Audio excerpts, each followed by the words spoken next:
Halo guys, balik lagi bersama gue Dimzy Dims. Jadi hari ini kita mau ngomongin apa?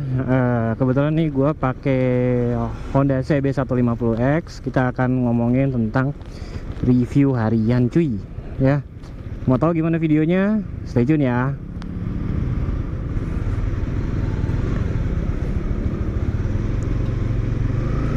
Nah, seperti gue udah bahas di depan, kita akan bahas tentang Honda CB150X ya. Kita nggak akan review body segala macam, kita akan review tentang penggunaan harian ya. Yang sebenarnya sih CB150X ini tidak diperuntuk, sebenarnya bisa aja untuk harian, cuma kalau gue bilang nggak pada tempatnya ya, karena ini motor untuk explore, adventure. Jadi sedikit banyak kalau buat harian macam-macetan gini kurang masuk sih, cuma nggak ada masalah, gue bakal review untuk teman-teman semua ya. Karena 4 hari ini gue pinjemin unit ini oleh Wahana Honda. Terima kasih sudah mempercayakan untuk di review ya. Jadi apa reviewnya? Yang pertama adalah ergonomi duduk. Pastinya ergonomi duduk si CB150X ini lebih nyaman daripada CB150R ya. Karena kenapa? Duduknya ditarik ke belakang lagi, jadi lebih nyantai. Ini kalau gue bilang sih kayak motor matic, nggak gini lah, nggak kayak motor cruiser banget gitu ya. Jadi kalau diibaratin segitiga, kakinya segitiganya agak tegak nih kan. Jadi lebih kepada ini sih, nyantai banget. Karena buat dipakai jarak jauh pastinya harus nyantai, ya enggak? Nah itu pertama. Untuk perjalanan dekat-dekat aja oke. Nah kemarin kan kebetulan gua jalan jauh ke Peak ya, dari rumah ke Peak gitu ya. Nah itu kalau untuk setelan joknya ini cukup keras ya. Jadi nggak tahu lah gue, entah kenapa ya maaf. Jadi entah kenapa CB150R itu semuanya dari zaman gue dulu pakai Gen 2 itu keras cuy gitu. Kenapa sih bapak-bapak di Honda HM tidak bikin yang S friendly gitulah, pantat friendly. Nah jadi kan enak kalau bisa buat ke jalan-jalan jauh gitu ya. Nah sedangkan si ini kan konsepnya explore ya, jalan jauh, joknya keras ya Allah gitu kan. Mana juga dipakai ke Cikarang, cukup gini lah, nggak separah CB150R karena ini posisi duduknya lebih nyaman, tapi ya tetap aja keras. Nah kedua adalah kaki-kaki ya, kaki-kaki depan, kaki-kaki belakang. Udah deh, gue nggak usah, kalau untuk suspensi depan gue nggak harus jelasin banyak-banyak dah ke teman-teman semua ya. Ini udah enak banget. Paling kalau gue bilang sih motor 150 cc paling enak suspensi belakangnya ya ini. Bahkan kalau CRF kan pernah gue coba ya. Kalau untuk adventure, kalau si motor ini kan sebenarnya bukan buat trabas, long travelnya itu untuk adventure. Kalau si CRF itu lebih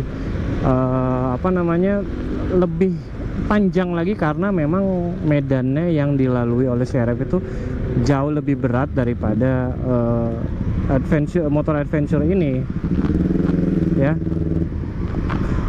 Harusnya sih maksudnya lebih nyaman pakai ini sih gitu loh. Kalau CRF kan buat dipakai di jalanan ya nggak kerasa.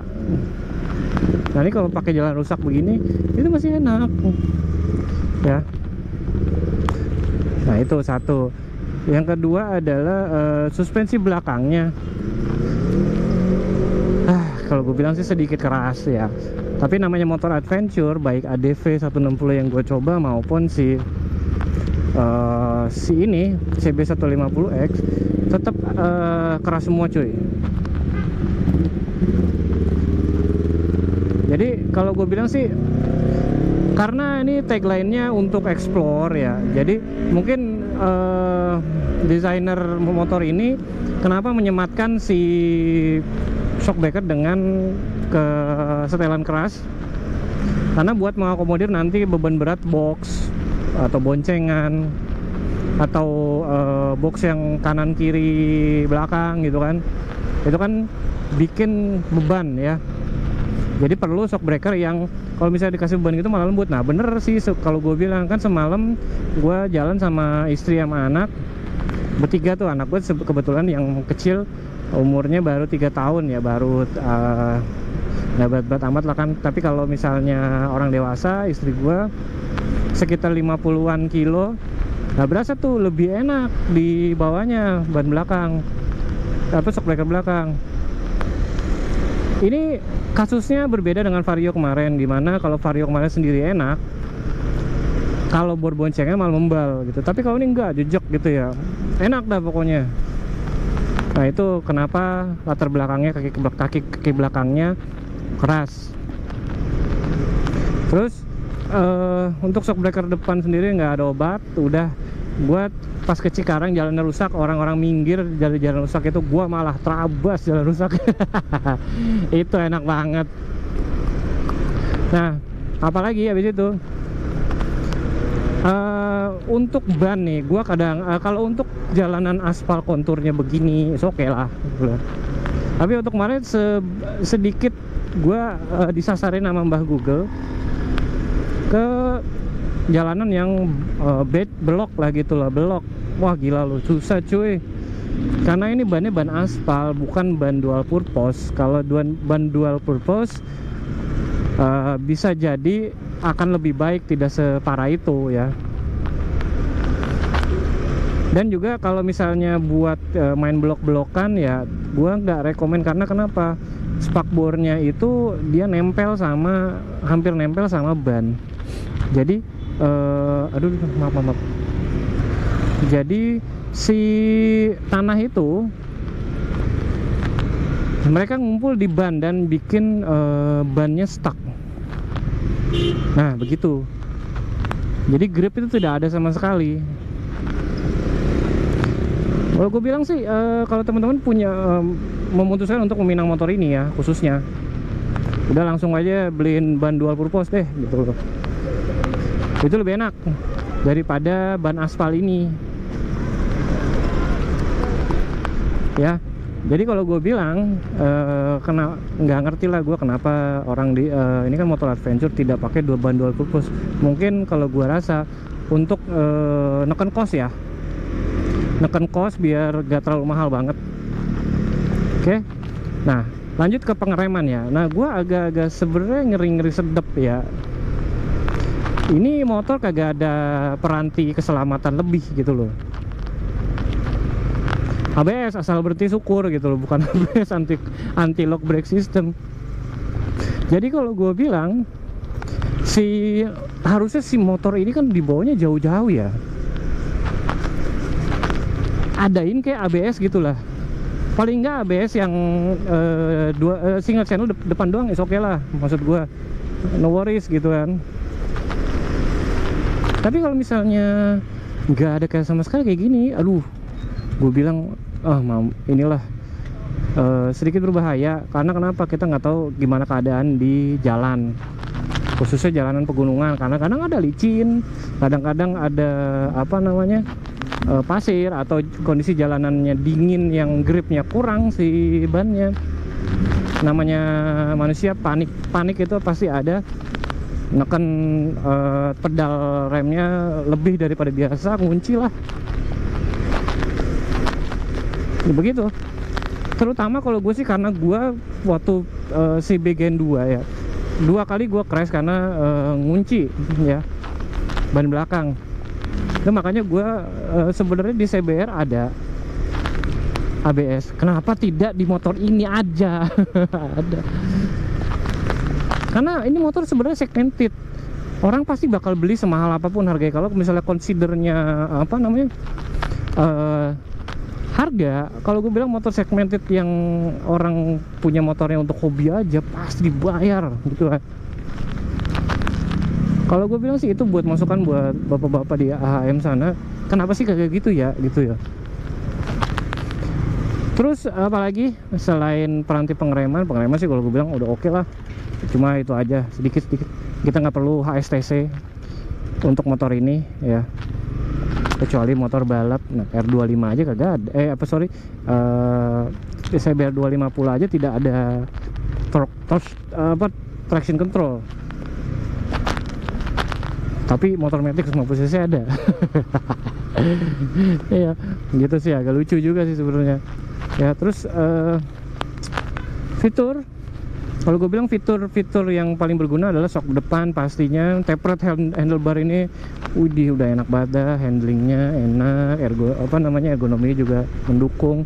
Ini kan kalau dilihat teman-teman semua, ini risernya ditarik ke belakang, jadi berbeda dengan CB150R dimana risernya lurus. Nah kalau risernya si ini ditarik ke belakang, jadi dia posisi lebih enak lagi ya.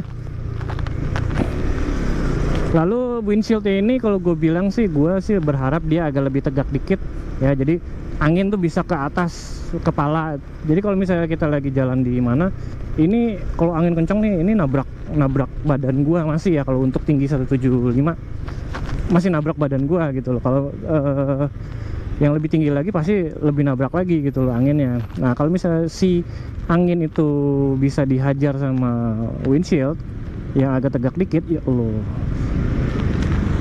itu lebih enak.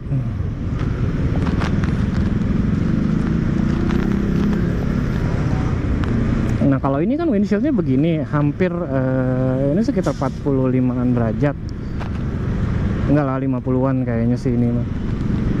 Jadi lebih kepada formalitas aja sih kalau gue bilang. Gue juga bingung ya. Harusnya agak tegak dikit atau bisa adjustable lah gitu loh.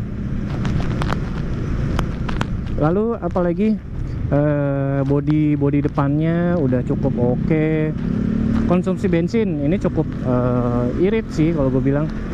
Di perkotaan dia malah agak boros gitu loh, terbalik dengan Vario. Di gunung dia boros, di dalam kota irit. Nah gitu sih. Nah untuk performa mesin sendiri kalau gue bilang untuk harian bisa dibilang di bawahnya CB150R. Kenapa? Dia menitik beratkan kepada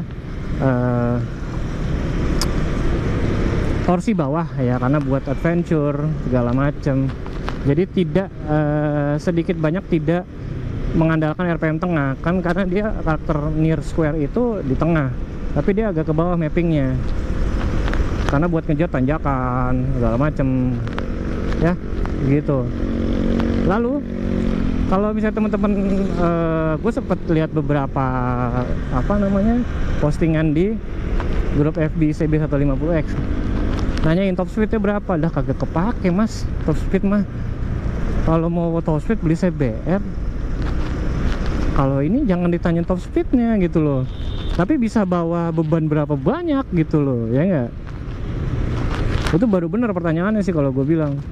Karena sih ini motor bukan buat ngebut gitu loh. Kadang-kadang persepsi orang Indonesia tuh harus dibenerin sih, karena kadang-kadang ngaco gitu loh ya.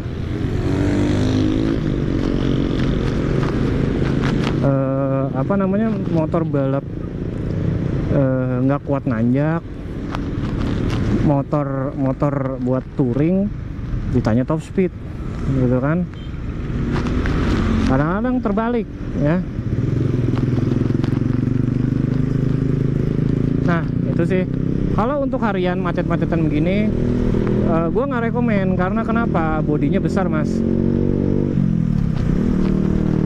Jadi untuk selip-selip di kemacetan itu gue nggak rekomen ya. Kemarin udah gue coba, agak susah sih, walaupun bisa, cuma harus pakai usaha ya.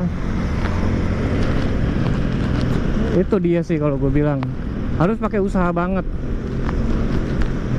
Nah Sedangkan kalau biasanya kan motor adventure tuh biar lumrahnya nggak kena macet lah, enak aja, makanya bodi gede gini lah ya. Bodinya juga dia berat di depan, jadi lebih jejak gitu ya. Gimana sih kalau ngomongin bahasanya, jejak maksudnya lebih stabil gitu ya. Oke, ya itu sih. Kalau misalnya teman-teman mau pakai untuk harian di kemacetan, di parkiran juga ini ngabisin space, gitu kan? Di parkiran tuh ngabisin. Kalau gue barusan parkir di mall, ya ini motor gede lah gitu loh, lebih gede daripada apa namanya moge. Sama moge ininya lebarnya. Tapi kalau misalnya teman-teman mau pakai harian sih oke-oke aja. Tapi gue nggak rekomen karena ya memang begitu, memang bukan peruntukannya, beda alam. Ya alam apa namanya memang buat aspal juga, cuma lebih kepada ya jalan-jalan jauh lah gitu. Ya itu aja sih dari gue. Review pemakaian harian, apakah worth it? Kalau teman-teman mau pakai harian, monggo, tidak dihalang-halangi, namun saya nggak nyaranin juga ya. Oke, itu aja dari gua. Thank you for watching. Oh ya, satu lagi, posisi duduk itu tinggi banget cuy, lebih tinggi daripada CB 150R. Gue jinjit, gue 175 jinjit cuy, jinjit. Jadi buat di kemacetan bener-bener kalau misalnya lagi lampu merah atau stop and go, gue harus miringin motor sedikit gitu. Walaupun nggak separah CRF 2,5 atau CRF lah, tapi ini juga sama gitu loh. Wah gila deh. Oke, itu aja dari gua. Thank you for watching. Ketemu lagi dengan konten selanjutnya di channel Dimsy Dims sign out. Thank you.